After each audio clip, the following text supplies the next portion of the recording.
La solution made in China pour survivre à l'apocalypse. Censée résister à l'eau, à la glace et au feu, cette sphère est conçue pour protéger des tsunamis, tremblements de terre et autres catastrophes naturelles. Une solidité à toute épreuve, crash test à l'appui. Nous savons tous ce qui se passe quand on plonge une balle de ping-pong à 50 mètres de profondeur. Même si l'enveloppe de la balle de ping-pong est très fine, elle peut résister à la pression sans se casser. J'ai utilisé le même principe pour fabriquer ces sphères. D'après leurs créateurs, ces modules d'acier, de fibres de verre et de mousse peuvent accueillir une trentaine de personnes pendant 2 mois. Tout y est prévu. Des emplacements pour les provisions d'eau, de nourriture et d'oxygène, et même une hélice. Cette idée insolite est venue à ce fabricant de meubles après le tsunami de 2004 et la sortie du film Catastrophe 2012 qui reprend les prédictions selon lesquelles la fin du monde aura lieu le 21 décembre 2012.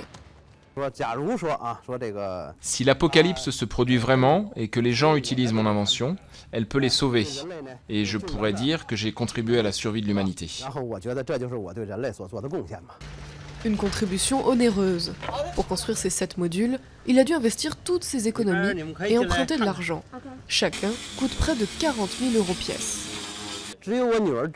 Seule ma fille me soutient. Pratiquement tout le monde pense que je suis fou.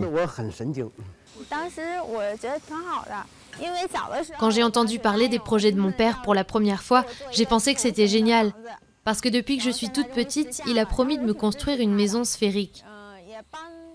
Je le soutiens vraiment et je l'aide en lui donnant des idées. Pour le moment, aucun module n'a encore été vendu. Mais leur inventeur ne perd pas espoir. Si seulement le département des affaires maritimes pouvait s'intéresser davantage à mes sphères et les promouvoir, peut-être qu'on n'entendrait plus jamais parler de catastrophe maritime.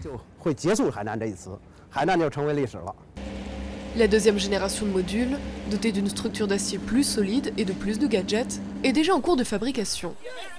De quoi permettre à certains de faire face plus sereinement à la fin du monde.